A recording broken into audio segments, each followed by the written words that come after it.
Yes, Prabhuji. We are now live on YouTube. You can start.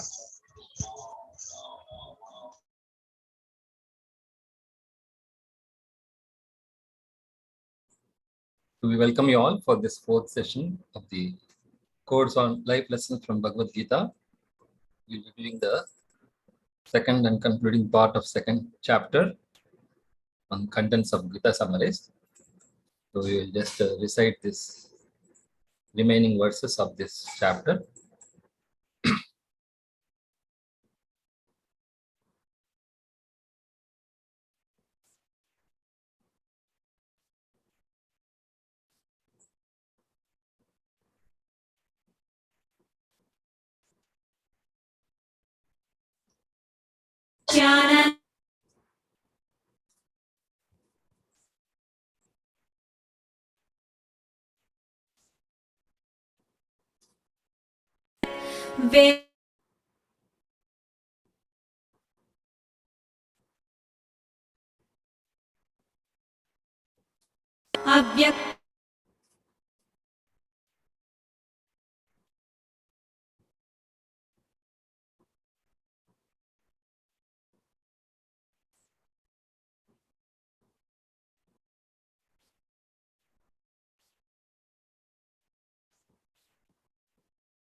ततो युद्धाय युज्यस्व नैवं पापमवाप्स्यसि एषा ते विहिता साङ्ख्ये बुद्धिर्योगे त्विमां शृणु बुद्ध्या युक्तो यया पार्थ कर्मबन्धं प्रहास्यसि नेहाभिक्रमनाशोऽस्ति प्रत्यवायो न विद्यते स्वल्पमप्यस्य धर्मस्य त्रायते महतो भयात् व्यवसायात्मिका बुद्धिरेकेह कुरु नन्दन बहुशाखा ह्यनन्ताश्च बुद्धयो व्यवसायिनाम् यामिमां पुष्पितां वाचं प्रवदन्त्यविपश्चितः वेदवादरताः पार्थ नान्यदस्तीति वादिनः कामात्मानः स्वर्गपरा जन्म कर्म फलप्रदाम् क्रियाविशेषबहुलां भोगैश्वर्यगतिं प्रति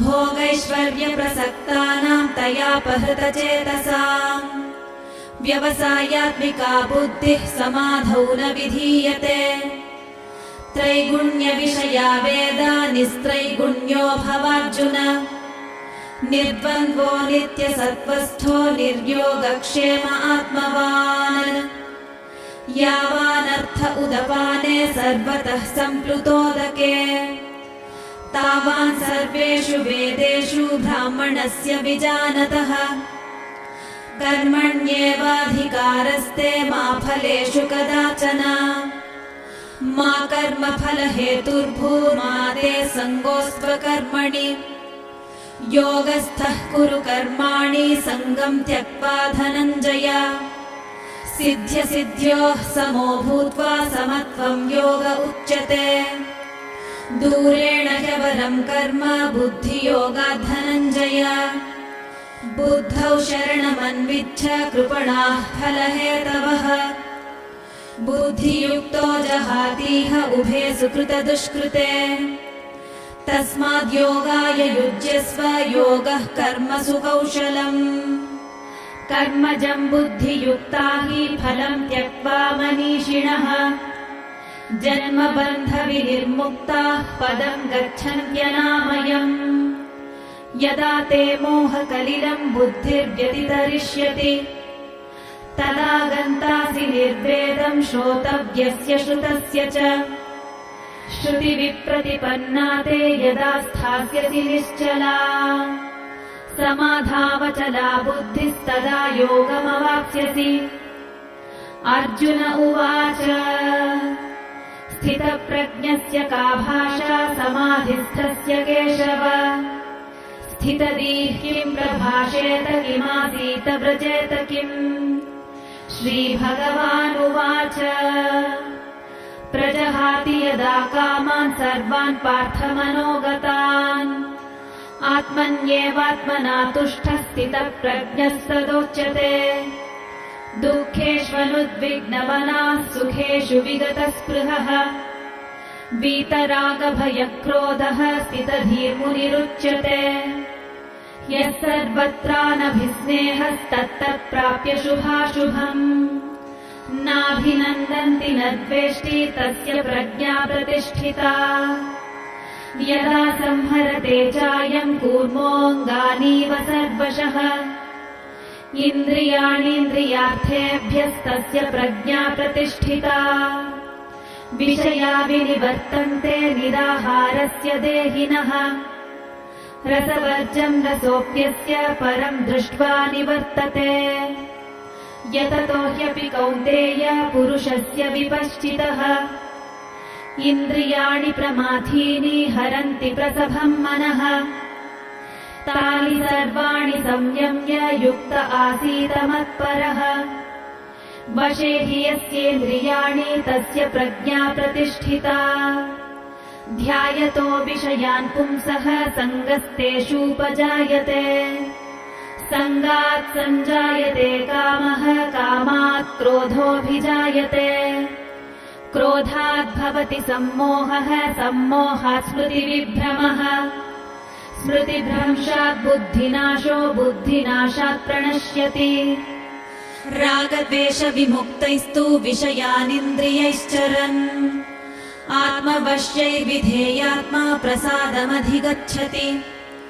प्रसादे सर्वदुःखानां हानिरस्योपजायते प्रसन्नचेतसो ह्याशु बुद्धिः पर्यवतिष्ठते नास्ति बुद्धिरयुक्तस्य न चायुक्तस्य भावना न चाभावयतः शान्तिरशान्तस्य कुतः सुखम् इन्द्रियाणां हि चरतां यन्मनोनुविधीयते तदस्य हरति प्रज्ञां वायुर्नावमिवाम्भसि तस्माद्यस्य महाबाहो निगृहीतानि सर्वशः इन्द्रियाणीन्द्रियार्थेभ्यस्तस्य प्रज्ञा प्रतिष्ठिता या निशा सर्वभूतानां तस्यां जागर्ति संयमी यस्यां जागृति भूतानि सा निशा पश्यतो मुनेः आपूर्यमाणम् अचलप्रतिष्ठम् समुद्रमापः प्रविशन्ति यद्वत्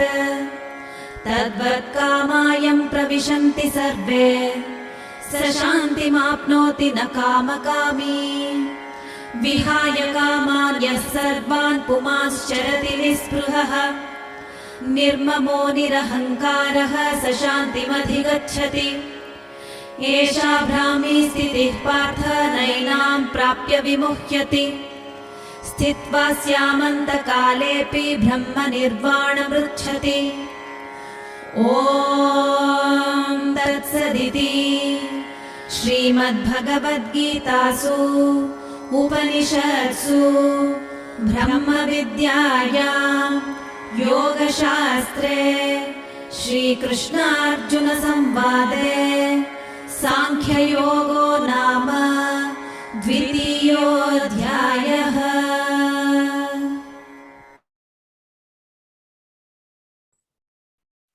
So, welcome all once again for today's fourth session on the course of life lessons from Bhagavad Gita.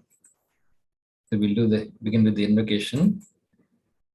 Om Ajnana-timirandasya Gnananjana-shalakaya Chakkhurunmilitam Yena Tasmai Shri Gurave Namaha. Shri Chaitanya-mano-bhishtam Sthapitam Yena Bhutale Swayam Rupa Kadamahyam Dadati Shwapadantikam Vandeham Shri Guru Shri Yuta Padakamalam Shri Gurun Vaishnavamscha Shri Rupam Sagrajatam Sagana Ragunatanvitam Tam Sajivam Sadvaitam Shavadutam Parjana Saitam Krishna Chaitanya Devam Shri Radha Krishna Padan Sagana Lalita Shri Vishakanvitamscha He Krishna Karuna Sindho Dheena Bandho Jagatpate Gopesha Gopika Kanta Radha Kanta Namastute Tapta Kanchana Gaurangi Radhe Vrindavaneshwari Vrishabhana Shruti Devi Pranamami Haripriye Pancha Kalpatarubhyascha Kripa Sindhubhyevacha Patitanam Pavanebhyo Vaishnavebhyo Namo Namaha. Jai Shri Krishna Chaitanya Prabhu Nityananda Shri Advaita Gadadhara Srivasadi Gaura Bhakta Vrinda Hare Krishna Krishna Krishna Hare Hare Hare Rama, Rama Rama, Hare Hare.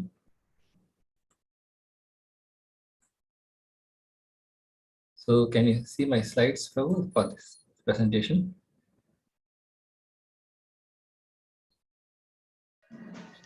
Prabhu, it's an invocation prayer. Okay.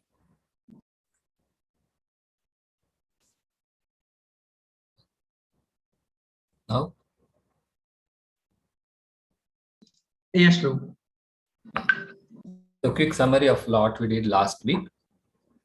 Arjuna becomes indecisive about what he is supposed to do on the battlefield of Kurukshetra, and he had raised many arguments as to why he would not like to fight.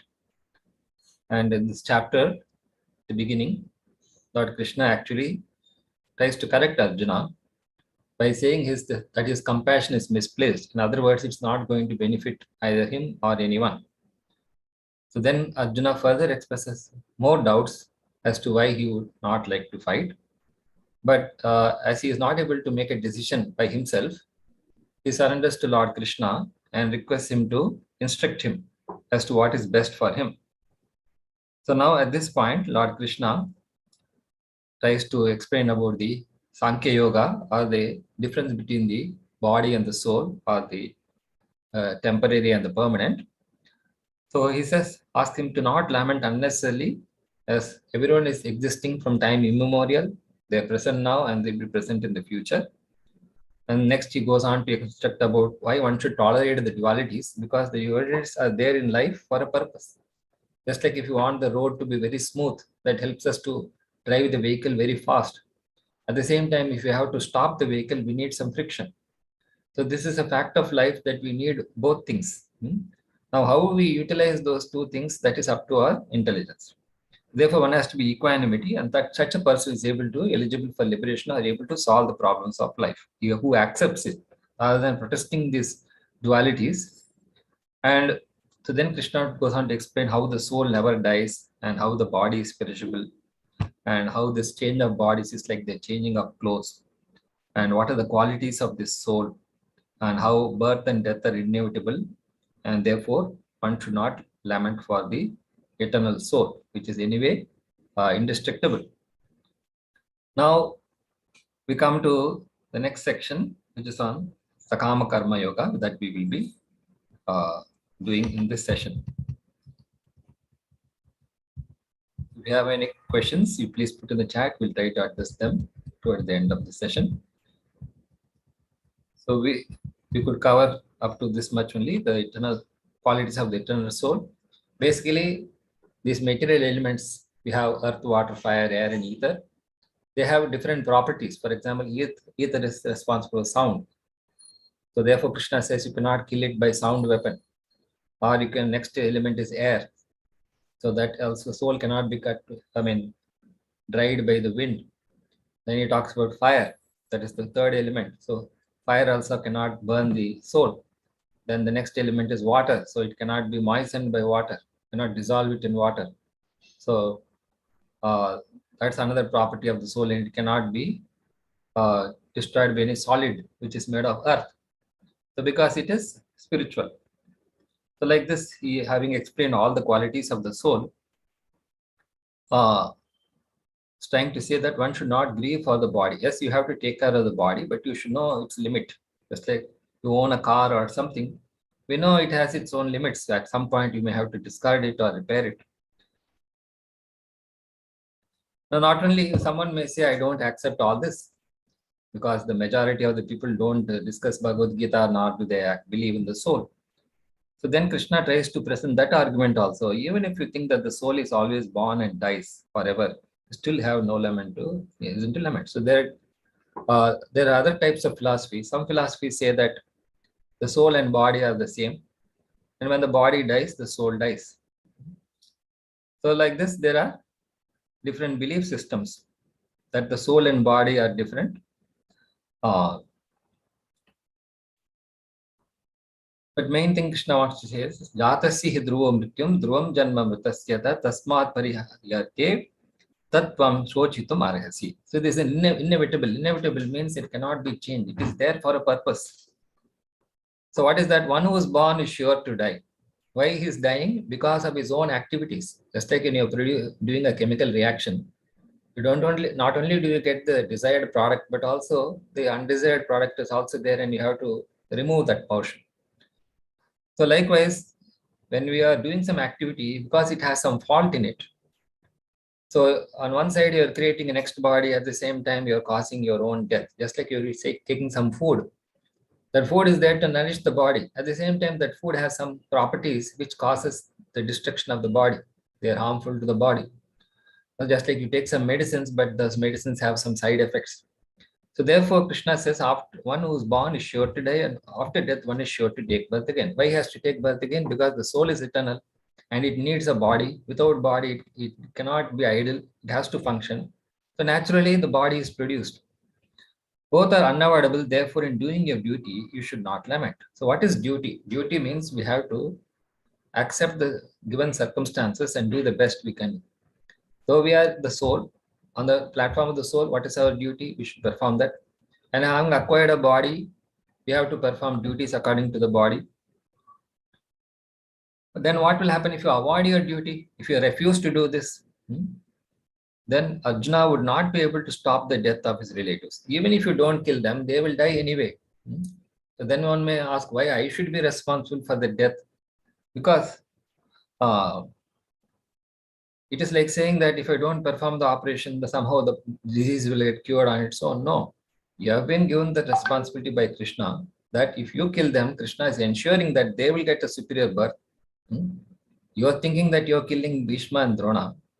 But by your killing, because it is under my direction, they will be getting a superior body. So, of course, he doesn't declare that now. But he says if you don't do your duty, you will do something which is not your duty. And that is known as sin. When you're supposed to do something and instead of that you do something else, then that is considered to be going against your nature. So that will cause you degradation due to the selection of the wrong path of action. Supposing you are a policeman, instead of doing a policeman's duty, you end up doing some social service or something. Actually, you will get punishment from both sides because you are denying someone from doing that work, and not only you also didn't do your work. So the birth is a combination of Atma with previously non-existent senses and body. So how does the soul take birth? Because the soul had some accumulated desires and it has associated some subtle body made of mind, intelligence, and false ego. So whatever desires are unfulfilled in this lifetime, they get deposited in the subtle body and they induce the soul to acquire another body in the future. And what is death? Death is the separation of the Atma from that body with its senses. So as once acquired a particular body, there's not everything that you can fulfill with that body. Just like if you want to fly in the air and you have assumed a human body, obviously you cannot fly like a bird. Then to fly like a bird, you have to give up this body. So like that, birth and death arise from one's good and bad deeds. So what is good and bad is also very relative. In any case, because we have this duality in us, therefore this birth and death becomes inevitable. So now all living beings are invisible in their beginning, manifest in their internal state, invisible again when destroyed. So one may ask, okay, the soul is there, when do I perceive it? At one particular time when it acquires the body, it becomes perceptible. And when it gives up the body, again it is not visible to us. And again, when it accepts the body, again it becomes visible. So this is the way you can perceive. Now, there is a branch of knowledge known as Sankhya. Sankhya means analysis, or basically numbers. Even when the living entities are not visible, their subtle and gross bodies exist invisibly in a potential form due to their karmas, as the elements like earth, compost, or comprising the bodies always exist. So even these gross elements, they are in the subtle form also. Just like you say wave and a particle. Wave is something you cannot have a mass and associate mass to a wave, but a particle means it has a dimension and it has a mass. So like that, the gross and these elements also, they have the subtle and gross form. Similarly, the body also has a subtle and gross component. So the law of conservation of energy remains, but in course of time, things are manifested and unmanifested. We know all that famous. The law is there. Energy is always concerned, but conserved, but it always changes form. Now, that is one kind of analysis. And then as Drishti Shrishti Vada, even when the living entities are visible in their middle period, that visibility is also an illusion. Some people argue that even though you are seeing something, that is not true. Like Rene Descartes was there in the 16th century. He said that whatever you experience in this world, you cannot prove it. He gave logical reasoning as to why you cannot prove, even if that's known as failure of naive realism. Whatever you see, if you say it exists because I see it, as me, smell, taste, and touch, he said you cannot prove it. So like that, there is some person who will see, even if I say the soul is there, and when it acquires a body, that is a proof that the soul is there. Some people will say that's also an illusion. So then Krishna is trying to convince Arjuna that even if you are an atheist, you don't believe in what I say or what the scriptures are telling, still it doesn't, you don't have a valid reason why you should not fight. You know, sometimes a child is there, you tell him, he says, I don't want to do something. You convince him based on one argument, then he comes up with some another argument, and then again you try to convince him. So basically he is not interested. So no matter how many arguments or justification you give, he sticks to his point.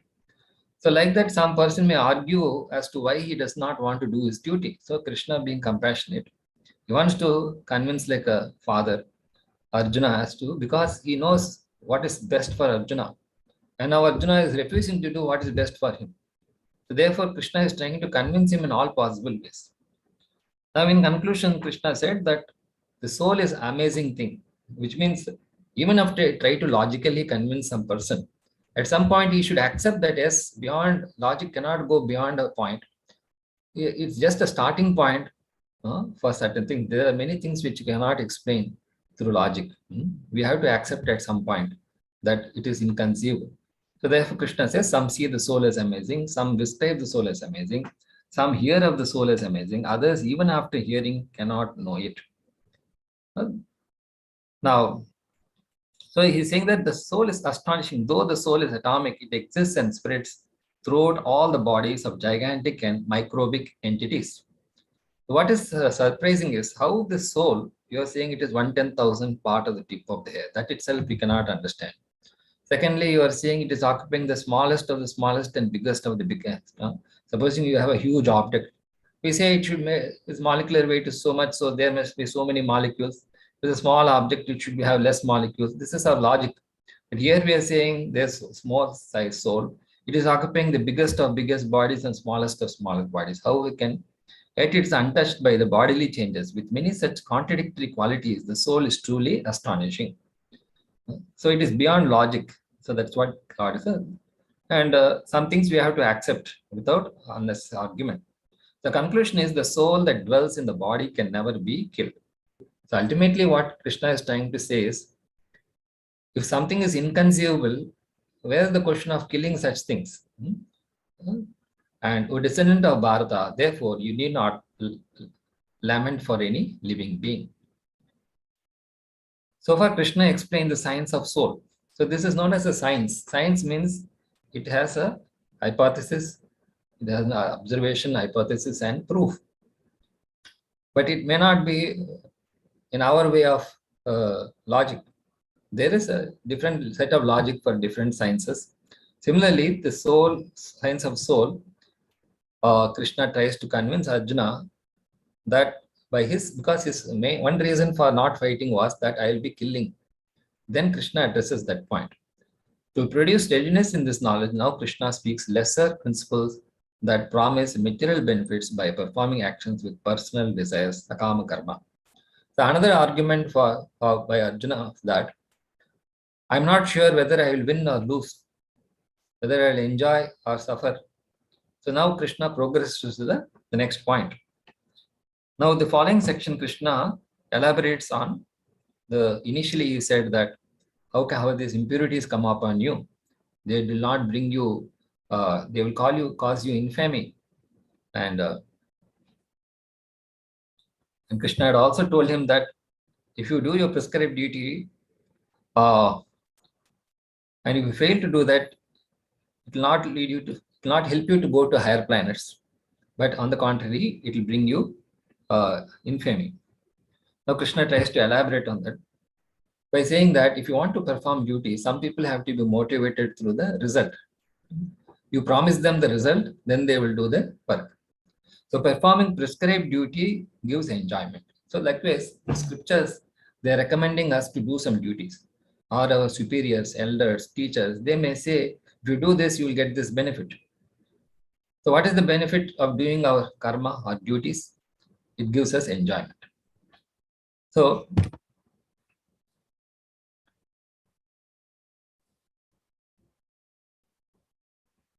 whether you win or lose, if you win, you get the kingdom and you can be happy.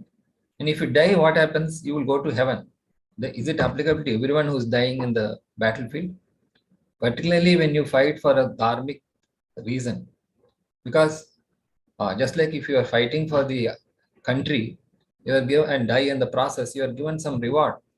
But if you fight on your own, someone and you get killed, simply they will pity for you. Nobody is going to give an award for you. So likewise, because if Arjuna is following Kshatriya principles and fighting, and especially because he is fighting on the battlefield of Kurukshetra, which is pilgrimage place, it is assured that even if he dies, he will go to heaven, and there also he can enjoy.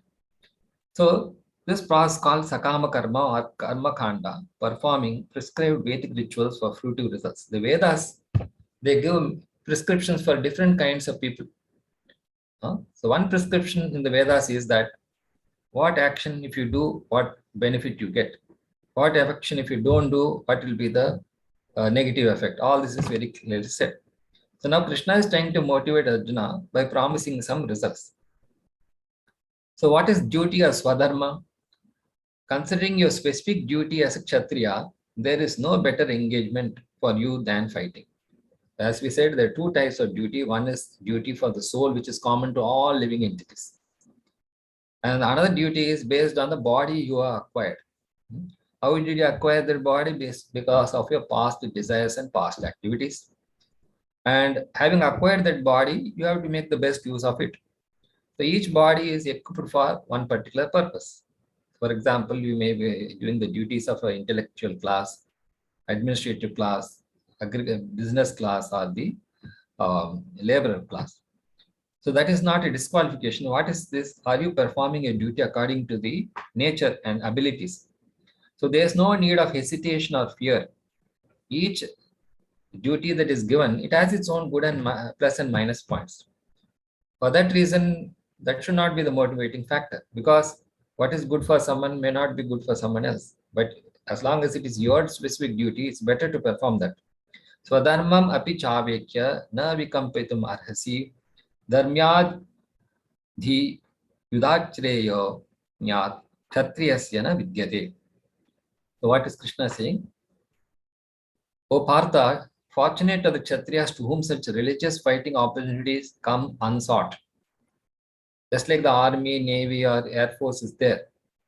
If they are given simply giving training and no engagement, they also feel what are we here for? So they are looking for some opportunity where they can really exhibit their prowess.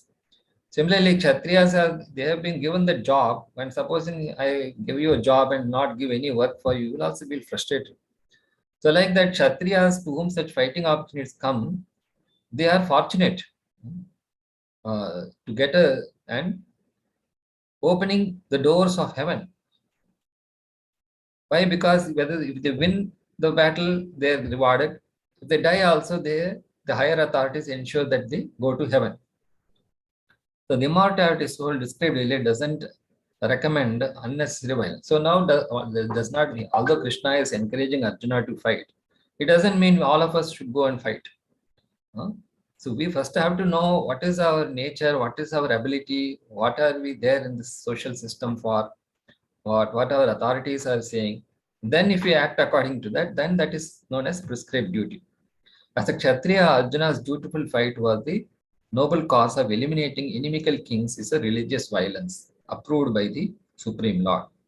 Because Lord himself has created this Varnashrama to maintain order in the society. So if you act according to that, obviously you benefit yourself and others. Killing or being killed is a religious battle, leads to heaven and not hell. If all of us, nobody wants to be a policeman because he has to go and shoot at someone or beat someone, then how there will be any order in the society? So someone has to take that responsibility, even though it may be unpleasant. Sin, what is sin? Papa. Papa means when you go against your nature, that is sin. For example, a tiger is there. It pounces about an animal, tears upon that and eats it. It's not a sin for the animal because it is acting according to its nature. But if we go and kill someone like that, a tiger, then it is known as sin or papa because we are acting against our nature. If a policeman shoots someone, it's not a offense. But if I shoot someone, it can become an offense because I am not designated for that purpose. If you do not fight, then you will incur sin for neglecting your duties because people are expecting you to do that job. And if you fail to do that, then it is known as a sin. And it will, what is the next consequence? It will become akirti or infamy. Thus, you will lose your reputation, kirti, as a fighter, and people will speak of your infamy. For a respectable person, dishonor is worse than death. Better to die in the battle. Either you live and fight, or and die if necessary, or but if you leave this duty, you will be degraded, and that is as good as living dead. And Krishna further goes on to say, the great warriors who regarded you very highly will consider you insignificant, thinking that you left the battlefield out of fear only. Although Arjuna is thinking that I will leave this battlefield and go and do some penance. But Krishna is saying that even if you think from your perspective like that, others will look at you in the other way and they say that you are a coward. Your enemies will speak many unkind words about you, criticizing your ability. Samarthya means ability. So just like one minister was there and he was very dear to the king, and all the other ministers became envious and they plotted against this minister. When he went out of station, they went and told the king that this particular minister has died. And so that false propaganda had spread so much that when the real minister came back to the village country, all of them thought that he has a ghost because they had propagated that he is dead. And suddenly they see him, then they thought he is the ghost, and they went and said, the ghost has come, the ghost has come. So then this person could not make others believe him that he is not a ghost. So what he did one day, he climbed on top of the tree and he said that every day the king passes this way. So I will shout out from this place to tell the king that I am alive, I am not dead. So when the king was passing and this person started shouting, "Oh king, I am your minister, I am not dead." Then all the people gathered around the king and said, "No, it's the ghost, it's the ghost." So like that, if you get a bad name, it will be very difficult to come out of that. What could be more painful, dukkataram, for you? Here Krishna points out that the warriors like Duryodhana and Karna will not think that Arjuna had left the battlefield out of compassion for brothers and grandfather. As he said earlier, they will only think that he fled out of fear of life. So there's a famous statement, Atmavan Manyate Jagat. Atmavan Manyate Jagat means you think that everyone thinks like you.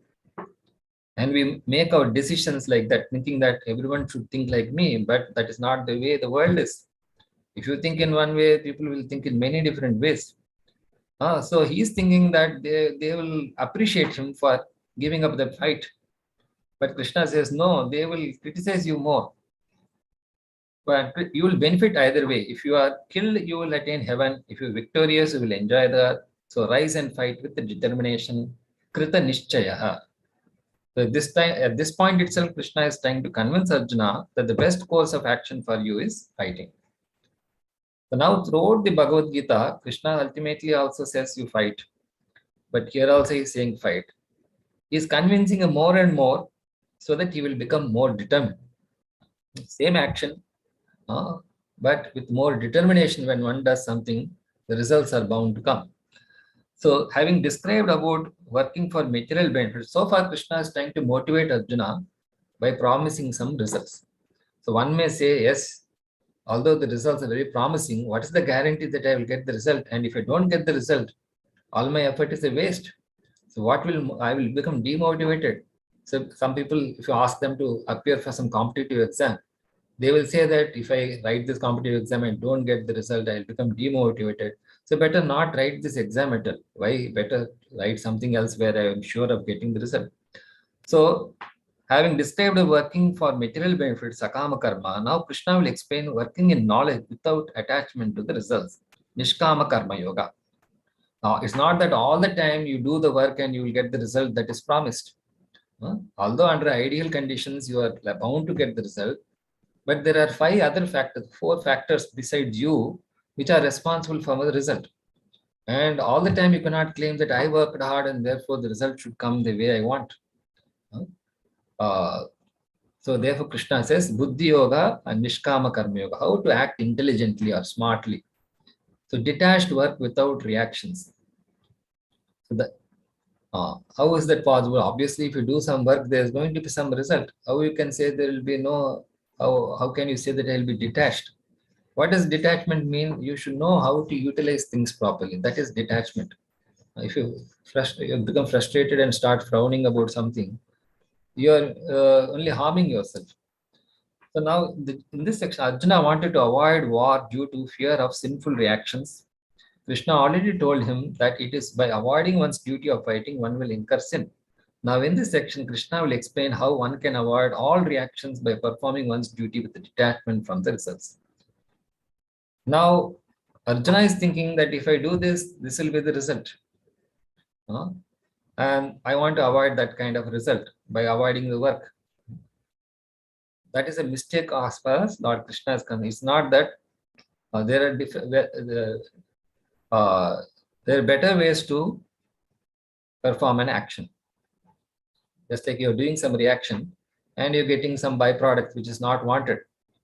That doesn't mean you give up that effort of doing that that particular reaction. You change the process. Then obviously you can eliminate that unwanted product, or there may be some way to treat that product. So similarly, Krishna is telling another way by which you can perform actions such that the results will not affect you. By performing the duty with the detachment from the results. So what is the detachment from results? Does it mean you don't do any work or do work without expecting any result? Whatever the result I will do, whichever way I want? No. So that is to motivate Arjuna to fight. Krishna first explain jnana or knowledge, and then karma or work. Now he is asking Arjuna work with knowledge and detachment as an offering to the Lord. So the main point is you should first be clear for whom you are doing that work. And then that will help you get knowledge as well as detachment. Supposing you are fighting for a country, then you are working in a detached way. If you're working for a family, then you're attached to that work. So this is a simple example. And supposing you are working with full knowledge about something, you like the work. If you do something mechanically, you get bored with that. If I start explaining to you, now this is the way it should be done, this is how, if I give you some more knowledge, for example, people go for a higher qualification because they are not satisfied with the way they are doing the work. And with that added knowledge, when they do the same work, they feel better. So likewise, sometimes knowledge will improve the quality of the work. Or detachment. Detachment, supposing you have been working for one person, the same work you start doing for a different person, you feel a difference. So here Krishna is trying to say that you work with knowledge about me and attachment to me, then that is a better quality of work. Just like you're working for a government, even if there's some loss, that loss will not impact your salary. But if you're working for a private company and there is a loss, the owner of that company will put the sum of the loss on you also. He'll deduct your salary or do something like that. This process is called Nishkama Karma Yoga, Karma Yoga in short. Krishna instructs now as how he should fight as a duty. To perform your duty, one should be equanimity in duality. Sukha dukkhe same kritva labha labho jaya jayo tato yuddhaya yujyasva naivam papam avasyasi. Being equal in happiness or distress, gain or loss, victory or defeat. So as I said in the beginning, both are required. If a car is going on a smooth road, yes, it is good because you are able to travel fast. But supposing I have to stop the car, how is it possible unless the road is rough? So wave is there. If the wave simply goes up and doesn't come down, that is also a problem. It has to go up and down so that I can move forward. So being equal in happiness or distress, gain or loss, victory or defeat, fight for the sake of fighting as a duty. Your goal should be to move forward. It doesn't really matter whether you're winning or losing or happy or distressed. As long as you attain your goal, just like when you're playing a football game, sometimes you go left, right, back, forth. But that is not the purpose of the game. The purpose of the game to reach the goal. And thus you shall never incur sin. If you're fighting for the sake of fighting or doing your duty for the sake of doing the duty, then it is not considered sin despite what is the outcome of that effort. So now Krishna is talking about Buddhi Yoga, how to act intelligently. So far, just like when we are a small child also, we are using simple arithmetic. And when you're a PhD students also, you're using the same arithmetic in one sense. But you are acting with knowledge. So far, I have given an analytical description of the body and soul, Sankhya Yoga or Jnana Yoga, Prasanna Pruta. Now here about Buddhi Yoga. When you engage Yukta, your intelligence in this yoga, you will become free from the bondage of what? Karma Bandham.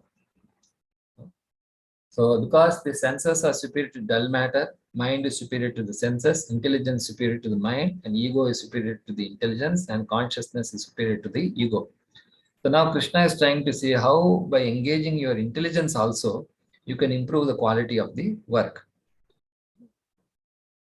Eshate bhita sankye buddhi yoge tumam shruno. He is telling you here. What to hear? Buddhi yoge. Buddhya yukto yaya partha karma bandham prahasyasi. If you act intelligently, the results of your work will not bind you.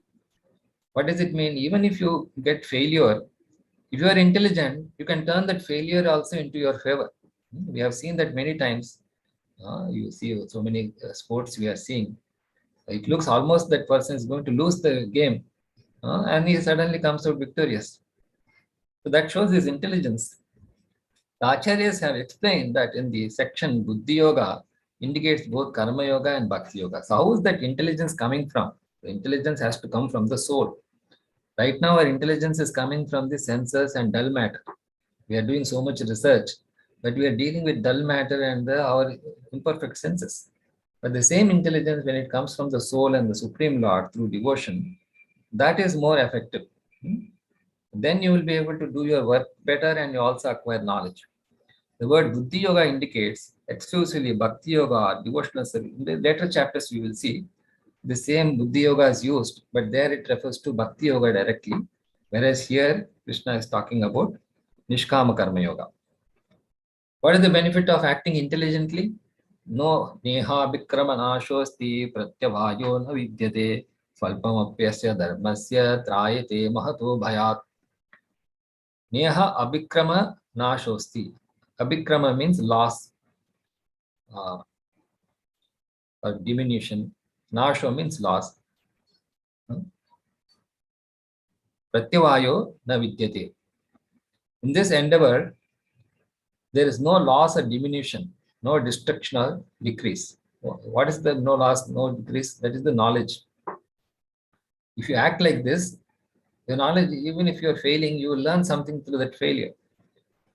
Swalpamapyasya dharmasya trayate mahutava. Even little advancement in this path can protect one from the most dangerous type of fear. What is fear? Why is fear produced? Fear is produced due to dualities. If you are attached to fame, infamy is fearful. If you are attached to victory, defeat is fearful. If you are attached to gain, loss is fearful. So, but if you are intelligent, even a little advancement in this path of Buddhi Yoga, it will protect one from the most dangerous type of fear is to degrade into an animal life or to give up devotion. Of course, these are. Now, then Krishna says, Vyavasayatmak intelligence, and how this intelligence also has to be one-pointed. There are very many intelligent people, but they are not all very successful. Therefore, Krishna talks about Vyavasayatmika Buddhi, how this intelligence has to be one-pointed. But if you follow the Vedas blindly, then you will lose this one-pointedness. Some people are there, they read too many books, but when it comes to writing the exam, they fail, or they are not very successful. Although they have a lot of knowledge, their intelligence quotient is very less. So intelligences should be one-pointed and not many-branched. Vyavasayatmika buddhir ekeha kurvanandana bahushaka hyanantascha buddhayo avyavasayinam. Those who have one-pointed intelligence are resolute in purpose.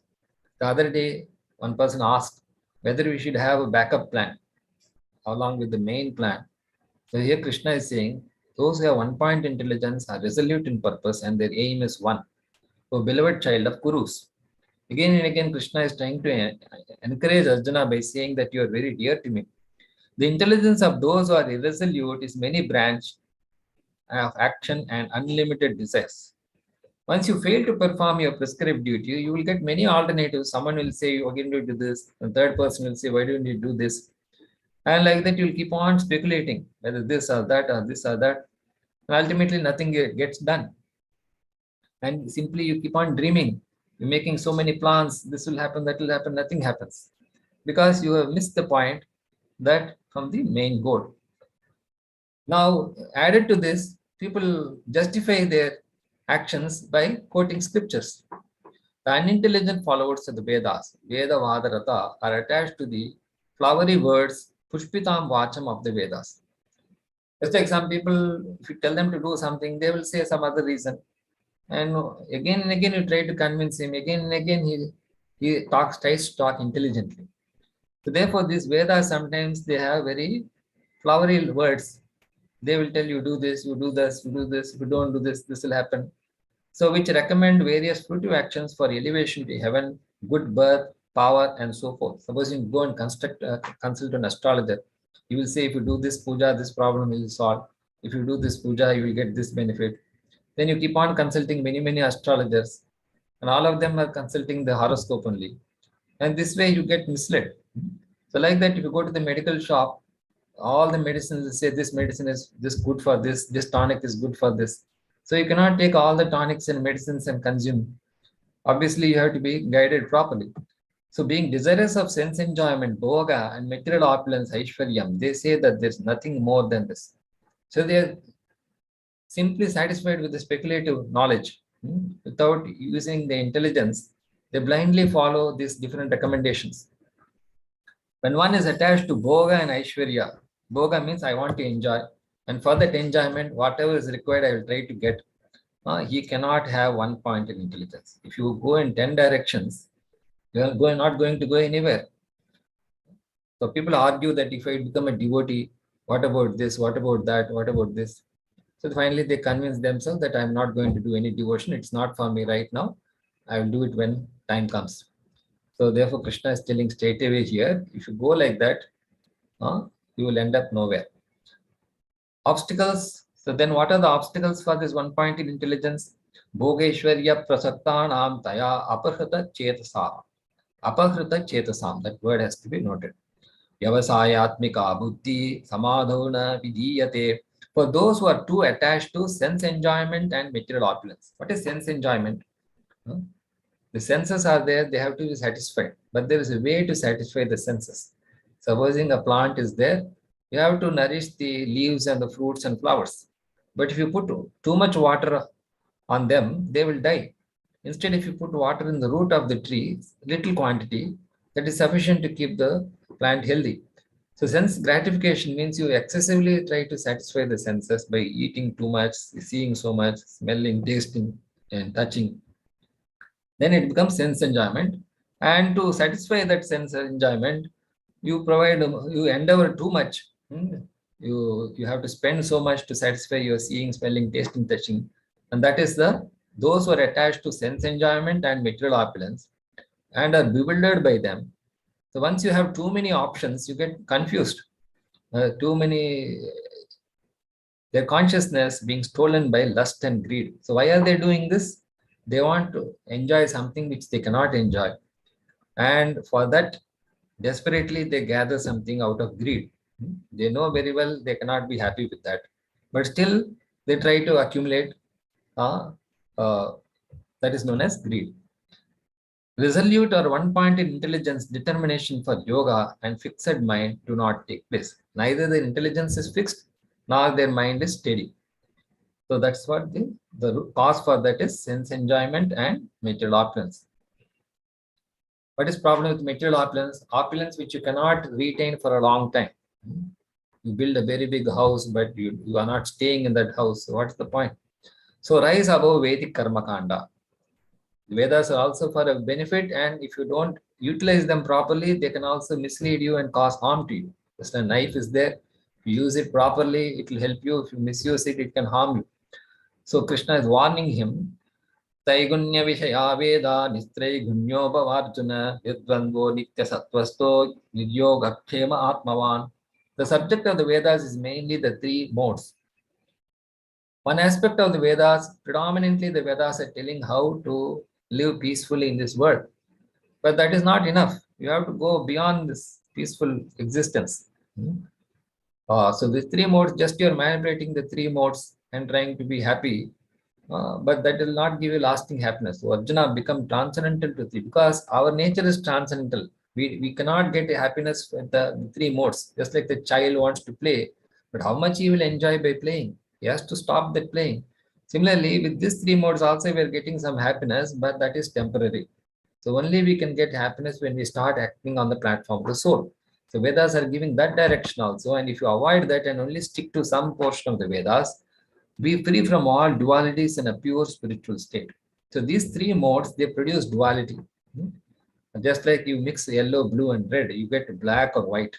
So like this, the three modes of material nature, they create an illusory happiness and illusory suffering. So therefore, Krishna says, freed from all anxieties for gain and safety, being established in the self, one should become free.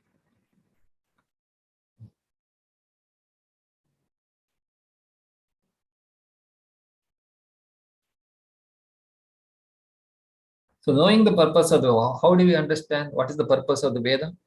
All purposes served by a small well are fulfilled by a great water body. Similarly, all the purpose of the Vedas, rituals, sacrifices, demigod worship mentioned in them can be served by one who knows the purpose behind the Vedas. So there's an analogy given, just like you have different wells in the villages. Previously, they had used many wells for different purposes. One well used for drinking water, one well is used for washing and cleaning, and one well is used for bathing and other purposes. So they were not mixed up. But supposing you have a very big water body, then one side of the water body you can use for drinking, another side of the water body you can use for the other purpose. Like this, the same thing can be served for multiple purposes. So similarly, but if you don't know the purpose of the Vedas, you will only use selectively one portion. So the purpose of the Vedas is to know and serve God. How to practice now Nishkama Karma Yoga, how to be detached from the results. Beautiful work with detachment results. Again and again we are saying detachment doesn't mean you ignore the result. Detachment means how to utilize any activity you do, it has some good points and negative points. So obviously something will come as to a liking and something which you don't like. But still detachment means you should be able to utilize both. So that will be possible when you're attached to the duty and not to the results. Karmanyevadikaraste ma phaleshu kadashana ma karma phala heturbur bhati sangostva karmani. A very famous verse. Karmanyevadikaraste. You have a right to perform your prescribed duty. This cannot be denied. You cannot be denied your prescribed duty. Some people say human rights have been violated. But nobody can deny your prescribed duty because it is given by God Himself, given by the scriptures. You have a right to perform your prescribed duty, but you are not entitled to the results of action. In other words, if you are doing your prescribed duty, you cannot say that I am only myself I am doing this. Someone is helping you to do your prescribed duty, therefore the result depends on them also. Although you are doing your duty, there are people who are helping you to perform the duty.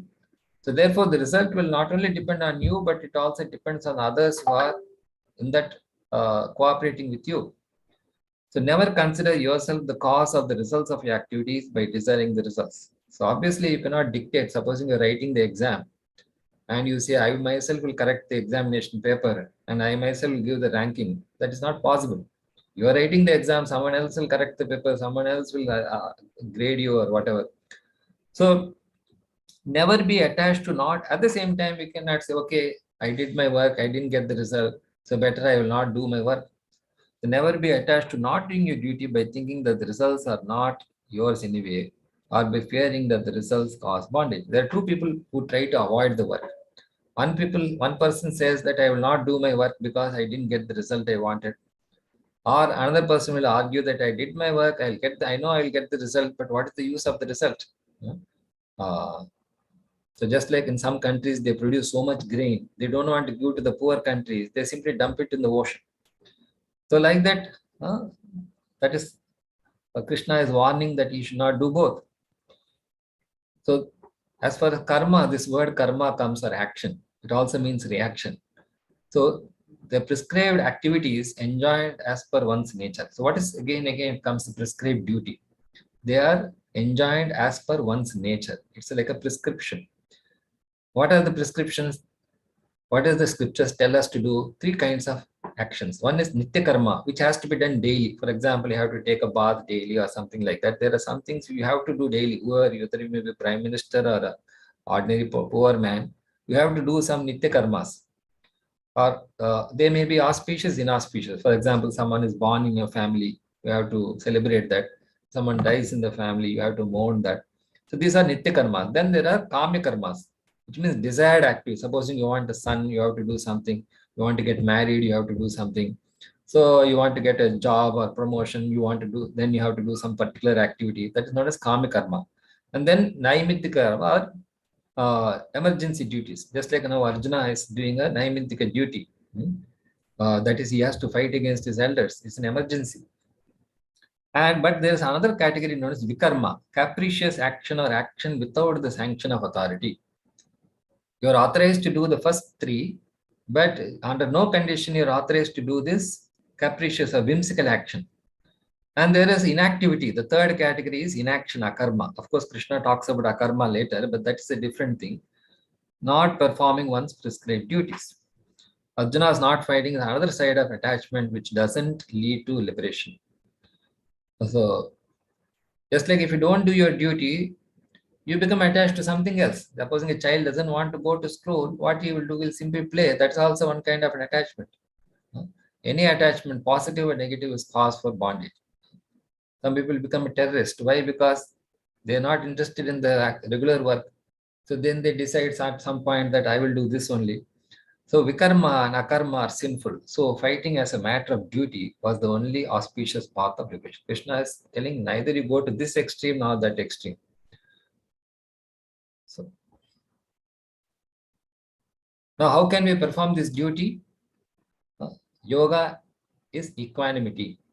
Yogastha kuru karmanam sangam tyaktva dhananjaya siddhya siddhayo samo bhutva samatvam yoga uchyate. Perform your duty being situated in yoga. So what is the benefit of doing yoga? Give up all attachment to results. Be equal to success and failure. Such equanimity is called yoga. People think yoga means doing some bodily exercises.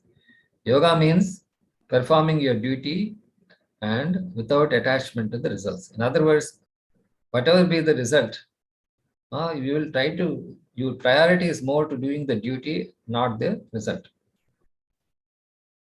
Be equal to success and failure. Real yoga means to concentrate the mind upon the supreme. So once the goal is fixed, then you will not be disturbed by so-called success and failure. By controlling the ever-disturbing senses. So what is yoga means? What are the senses saying? They are dictating to us. Oh, you do this, you don't do this. Whether it's good or bad for you, they start dictating to us. But one who is concentrated, and because the Supreme Lord Krishna himself is telling Arjuna to fight, Arjuna has to just follow his dictation without worrying about the results. This is the real definition of yoga, is for whom you are doing that activity. Same job is there. You work for one company, you get one salary, and you do the same kind of work for some another company, you get a better salary. So obviously, an intelligent person will choose the second one. So likewise, here yoga means for whom are we doing this work. That determines whether it's the action is good or bad for us. Reject all abominable actions. Avaram karma, it says. Avaram karma means so-called activities. We create our own duties and get bound up to them. So avaram karma means the so-called your self-created duties. It's not, nobody has prescribed you to do that, but on your own, like some people take the medicines without any prescription. Or sakam karma, or the other extreme is people do just for the result. The Krishna is saying you reject all these kind of avaram karma and sakam karma by buddhi yoga, nishkama karma yoga, and surrender to this yoga or conqueror of wealth. You fix a higher goal in life. What you are doing is not so important. For what you are doing, that is very important. Those who want to enjoy the fruits of their work are misers. Miser means he thinks I have worked hard, everything belongs to me, I will enjoy myself. That is known as a miser. Supposing you have a sweet shop and you have made all the sweets and you say, why I should give it to someone else, I will eat all the sweets. So something like that. Durena hyavaram karma, avaram karma, again it comes here. Buddhi yoga dhananjaya, buddhav sharanam anvicha, kripana phala hetavaha. So what is the benefits of acting with intelligence or buddhi yoga? No reaction. One gets rid of both good and bad reactions even in this life. So it is the quality of the work that determines whether there's the same reaction. Example I give you. You do one reaction, you're getting some yield, very less yield, and on top of that unwanted product is coming. Just like this Bhopal gas accident, they later said that there was not even a requirement for storing that methyl isocyanate. So therefore engage in this yoga without attachment, which is real skill of or art of all work. Yoga karmasu kaushalam. So no birth. If you do like this, what is the benefit? One becomes free from the cycle of birth and death. Janma karma vinirmuktaha. So why are we getting birth and dying? Because we are not satisfied with whatever we are doing. You do some in this life, you do something you're happy, something you're not happy. Then that forces you to take another birth. And again in that birth, you do something which you like and don't like. So unless you are fully satisfied, you cannot stop this birth and death. So how is that satisfaction possible? Only when you serve the highest person. Then what is the benefit? You become beyond all miseries. Padam gacchantya anamayam. So as long as you are not working for the right purpose, you will never be happy. So one should become, when intelligence has crossed the dense forest of delusion, moha kalilam, you should become indifferent to all that has been heard and all that is to be heard about the fruits of action or Vedic rituals. So same example I gave, if you try to follow many directions, you will never be satisfied. So Krishna tells, supposing you say that I will read all the newspapers, all the internet news, then only I will work. That is not being intelligent. So at some point, you should be enough of research I have done. Now I will start practicing what I did, learned. So Krishna says, don't waste your time in trying to study the entire Vedas or following the entire Vedas. To understand the purpose and stick to one purpose. So how is that fixed intelligence? Achala buddhi. And then trance or samadhi. Samadhi doesn't mean you stop all activities or stop your mind. Samadhi means that although you're doing all activity, the mind is fixed on the goal. That is the meaning of samadhi. The mind is one-pointed, intelligent. When your mind is no longer disturbed by the flowery words of the Vedas and your intelligence is fixed on the trance of self-realization, then you will attain. Hearing about intelligence fixed in Samadhi, Arjuna now asked Krishna about the characteristics of such a yogi. Now, although Krishna had explained to Arjuna that why it's important to have a fixed intelligence, now Arjuna wants to know about such a person. Are there any examples you can cite? And how do they behave? How do they talk? So now Arjuna is asking about such a sthita prajna, or the qualities of a liberated soul, or Jivan Mukta. Jivan Mukta means although he is in this material world, he is unaffected by the dualities. He is working without any attachment to the results. So Arjuna asks him, Ka Bhasha, what is his general symptoms? And Kim Prabhasheta, how does he speak? That is, if someone is praising him or someone is blaspheming him, how does he behave in such a situation? Kim asita, how he remains fixed in his position. Kim rajeta, how does he walk? How does he conduct himself? So then Krishna responds, Vrajahati yad kaman sarvan partha manogatan atmanyevatman atushta sita prajnasta dochyate. One who gives up all kinds of material desires. Material desire means short-term desires. Of course, you should have some short-term desires to fulfill the long-term goals, but these desires will come and go. The flickering type of desires. And that arises from the mind. The mind is always creating, you can do this, you can do that, you will enjoy like this, you'll suffer like that. But unless you use your intelligence, you cannot discriminate. And so one should be satisfied in the self. What is the self? Satisfied in the self means you should become a servant of the highest. Is said to be sthita prajna, in pure consciousness. Unless you are acting according to your nature, you will never be satisfied. With the mind withdrawn from the sense objects, he is satisfied by the soul, whose very nature is bliss. Because the nature of the soul is Satchidananda, eternity, blissful, and knowledge. So unless you act on the platform of the soul, your mind will always distract you from the goal. So now Krishna talks about this Sthita Prajna in detail. He is undisturbed in mind amidst threefold miseries. Threefold misery means miseries due to the body and mind, other living entities, and natural calamities. He is not elated when there is happiness. Vita Raga Bhaya. Vita means free from Bhaya Krodha. Raga Bhaya Krodha. Attachment, fear, and anger. Such a person is called stage of steady mind. He is unaffected everywhere in the world by whatever good or evil he may obtain, neither praising nor despising it. Such a person is firmly fixed in perfect knowledge. And one analogy Krishna gives, that it's like a tortoise, one who is able to withdraw, just as the tortoise withdraws limbs and within the shell. A tortoise is there when danger comes, immediately it withdraws all its limb into the shell. And the enemy thinks that it's just a stone and goes away. And once the enemy goes away, this tortoise brings out its limb. So you should have the control over your senses, when to utilize them and when not to utilize them. How this is possible? When you are fixed in perfect consciousness, your full awareness, you are acting with full knowledge. So how is this possible? Though the embodied soul may practice some people artificially try to control their senses, or restrict their senses. But Krishna says, even if you try to do that, the desire will remain. Desire for enjoyment remains. Supposing a patient is there, the doctor says you should not take sugar because you are diabetic. Although momentarily he stops that, still in his mind he's thinking, when will I get the first opportunity to consume that? So the desire has to be removed. So therefore Krishna says, how to possible? You cannot remove desire so easily. If your mind is engaged in higher desires, then automatically the lower desires will subside. Just like a child is there, is doing some mischief, you give him some better engagement, so automatically he will stop doing mischief. Similarly, the mind needs some engagement, and Krishna says, unless you provide it a higher engagement, the mind will not give up these lower tendencies. So what is the secret of developing higher taste for is the secret of success. So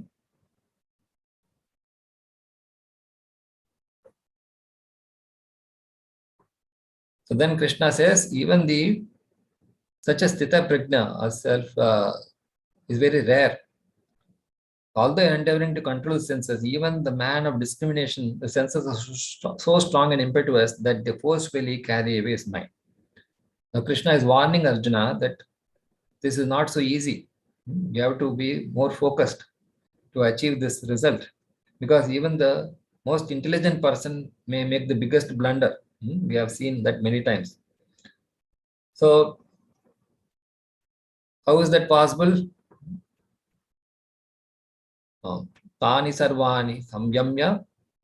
So one who restrains his senses. What is restraint senses means? Using them properly by fixing his consciousness upon me, keeping the senses under full control, is known as a man of steady intelligence. So who's the most intelligent person? He utilizes all this mind, senses, and the sense objects and their matter for a higher purpose. Just like Arjuna is fighting for Krishna. He could have fought anyway, But when he fought for Krishna, then he got the highest benefit. So then Krishna also explains what is the cause for failure to control the mind. If you can, Krishna is explaining that you have to learn mind control, and if you fail to control the mind, or how that mind control failure happens. So while contemplating the objects of the senses, one develops attachment for them. From such attachment, lust develops. Lust, anger arises. From anger, complete delusion. From delusion, bewilderment of memory. Memory is lost. Intelligence lost. When intelligence is lost, one falls down again into the material ocean. So this is a sequence of steps by which we fall down or fall from our elevated position. While the starting point is while contemplating the objects of the senses. What does it mean? I am seeing something, smelling, tasting, touching. If I don't know how to analyze that properly with higher intelligence, then I will go in a different direction. What is the sequential fall down? When we are thinking about something too much, we become attached to that.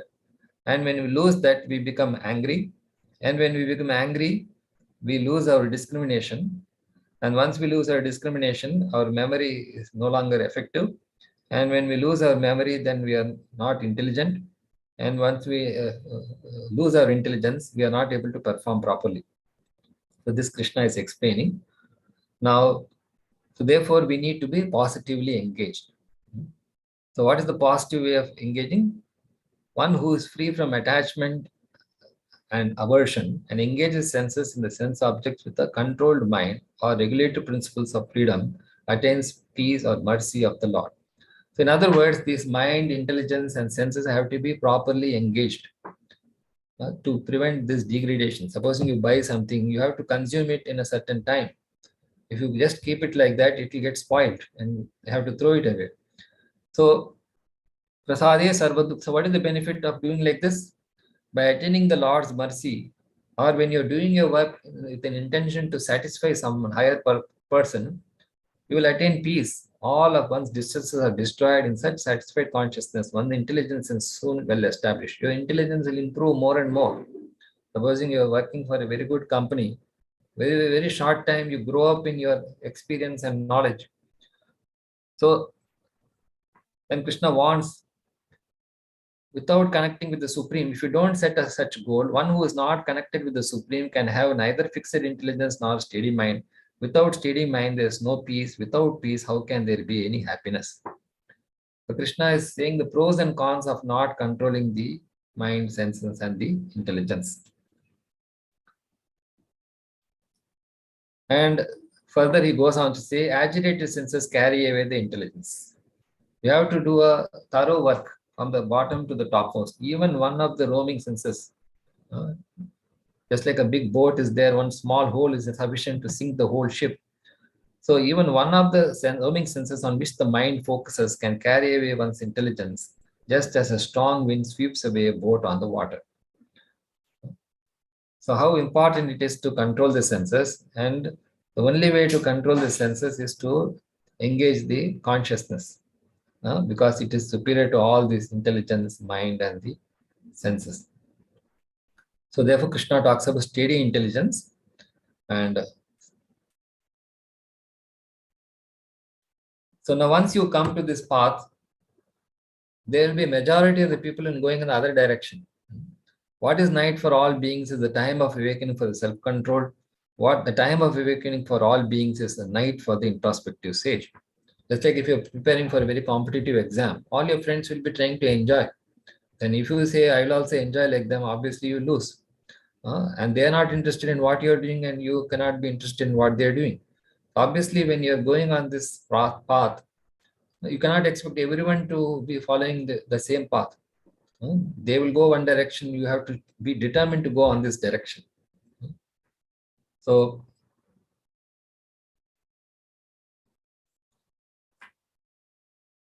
Krishna gives another analogy, how the person with fixed intelligence is not disturbed by the desires. Just like the ocean is there. From the ocean, the water evaporates and forms clouds, goes on the land, and at the mountain, it again falls back as the rain. and that rain enters the river, and the river again flow back to the ocean. So like that, all our desires are ultimately coming from God only, because the Lord is the one who can fulfill all his desires. But unfortunately, these desires, when they come to us, they become contaminated because we are in contact with the three modes, and these agitate us. So when these desires are channelized properly, there's no harm in having desires, but these need to be channelized properly for the particular goal. Sitapagna remains peaceful and undisturbed by the incessant flow of desires, but one who strives to satisfy such desires is not. So we cannot be happy just by fulfilling whatever desire comes. We should know how to channelize the desires, even if it can be anger, lust, or greed, or whatever. If they are channelized properly, they will be beneficial. But if you direct them in the wrong way, then they can be very harmful. So what is the ultimate conclusion? One who has given up all objects of sense enjoyment, he is without desires, who has given up all sense of possessiveness, is devoid of false ego. Such a person alone can attain real peace. What is peace? Peace means when you are in harmony with your nature, when you harmony with others, and harmony with your goal, then you can be, even at the time of death. The time of death is the most disturbing situation, not only for you, but around us. But if we have fixed a goal in life, then we will not be disturbed in the greatest calamity. So with this, we'll stop this. Sorry, I took more time. This is a very long chapter, and almost the longest chapter in the Bhagavad Gita after the 18th. So we have one or two questions. I will address them. How to use intelligence while doing work or karma to attain Buddhi Yoga? And how to improve the unpointed intelligence. So we'll see later in the third chapter, Krishna will describe about the hierarchy. That is, dull matter is there, superior to dull matter is the senses, superior to senses is the mind, superior to mind intelligence, superior to intelligence is the ego, and superior to the ego is the consciousness, and superior to the soul is the supreme soul. So we have to take guidance from the scripture, spiritual authorities, and saintly people. Then so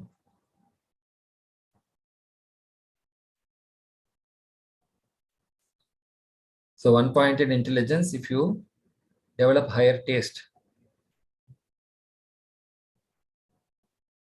So what is written in English, the explanation of this material world sharing is very difficult to understand.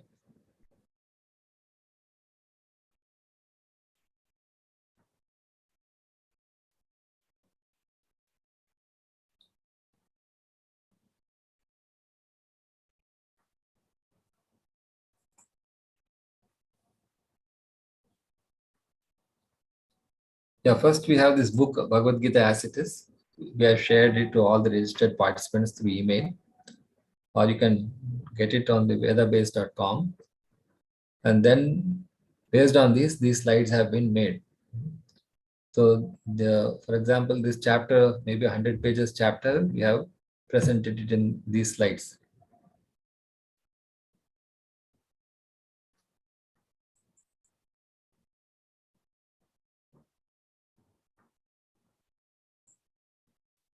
Yeah, he is asking whether you can make the English easier. So what we are doing is every daily sessions we are having, starting from Monday to Friday, 7 to 8 o'clock.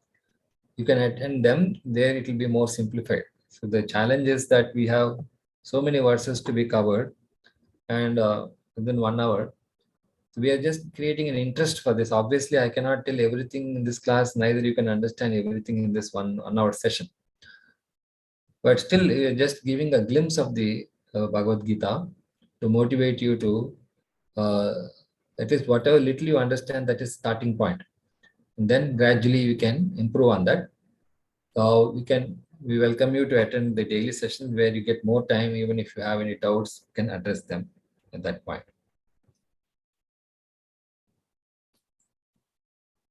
So he's sharing the link for the daily sessions. We have between 7 to 8. We have both in English and Hindi. Okay. Yes, Prabhuji, I have shared the link. Okay, so next week we'll be doing the third chapter, Karma Yoga.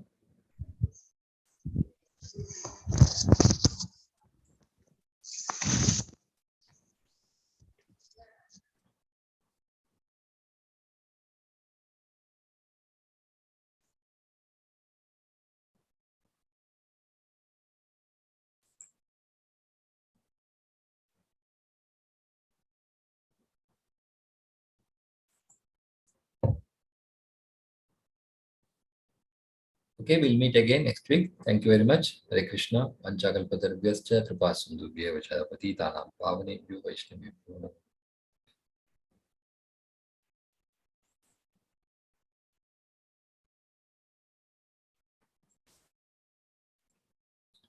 Yes, Prabhupada is bound. You can end the session. Yes, Prabhuji. Thank you.